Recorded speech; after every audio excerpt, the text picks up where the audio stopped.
ইতিহাসের বইয়ের পাতা উল্টাতে গিয়ে কি কখনো মনে হয়েছে কিছু একটা যেন নেই, একটা বড় সড় অধ্যায় যেন হারিয়ে গেছে? আমরা মুঘলদের কথা পড়ি, ব্রিটিশদের কথা পড়ি, কিন্তু তারও আগে ভারতের ইতিহাসটা ঠিক কেমন ছিল?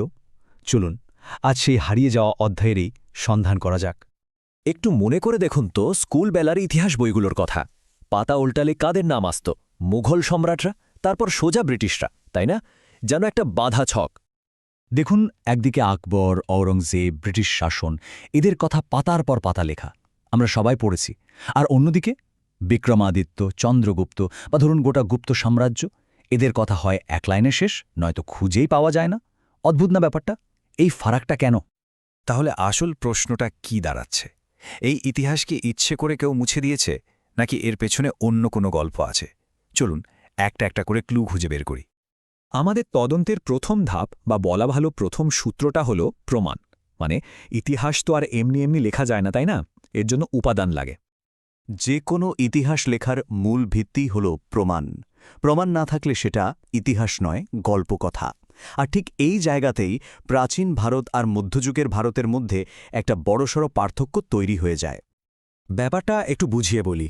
ধরুন মগল আর ব্রিটিশ আমল, সেই সময়ের প্রচুর লিখিত দলিল, সরকারি কাগজপত্র মানে অ্যাডমিনিস্ট্রেটিভ রেকর্ডস সবই সুন্দর করে তারিখ দিয়ে গুছিয়ে রাখা আছে।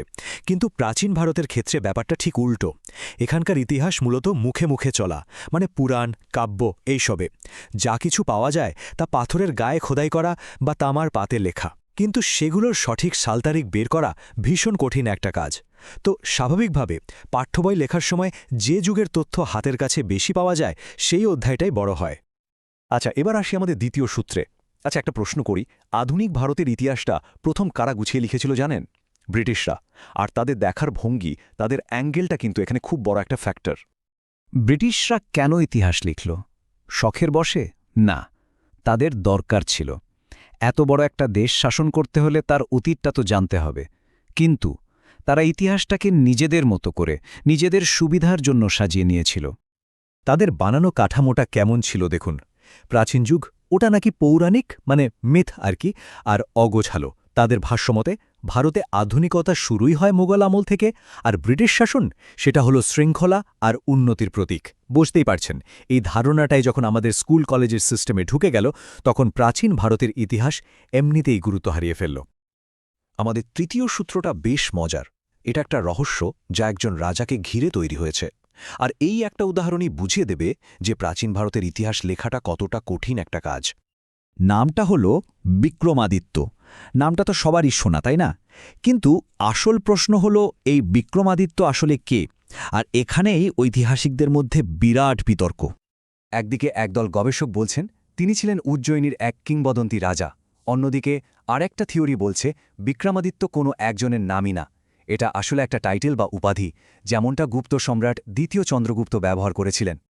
তো বুঝতেই পারছেন, যখন বড় বড় গবেষকদের মধ্যেই একটা চরিত্রকে নিয়ে এত রকম মত, এত অনিশ্চয়তা, তখন স্কুলের বইয়ে কি লেখা হবে? তখন সবচেয়ে সহজ রাস্তাটা বেছে নেওয়া হয়। হয় খুব সংক্ষেপে ব্যাপারটা শেষ করা হয়, অথবা পুরোটাই এড়িয়ে যাওয়া হয়। কারণ বিতর্কিত বিষয় নিয়ে বেশি ঘাটাঘাটি করতে কেউই চায় না। এবার আমরা পৌঁছে গেছি আমাদের অনুসন্ধানের শেষ ধাপে। আর এই সূত্রটা লুকিয়ে আছে ভারত স্বাধীন হওয়ার ঠিক পরের সময়টার মধ্যে। ভারত যখন স্বাধীন হল, তখন দেশের একটা ধর্মনিরপেক্ষ পরিচয় গড়ে তোলার উপর খুব জোর দেওয়া হয়েছিল। তখন একটা ভাবনা কাজ করেছিল যে প্রাচীন হিন্দু রাজ্যগুলোর ইতিহাস নিয়ে খুব বেশি আলোচনা করলে সেটাকে হয়তো কেউ ধর্মীয় পক্ষপাত দুষ্ট বলে ভাবতে পারে। এই বিষয়টা বেশ সংবেদনশীল ছিল। ফলে একটা নিরাপদ রাস্তা নেওয়া হলো। প্রাচীন ভারতের অনেক গুরুত্বপূর্ণ, অনেক সমৃদ্ধ অধ্যায় ইচ্ছে করেই সংক্ষিপ্ত রাখা হলো পাঠ্যবইয়ে।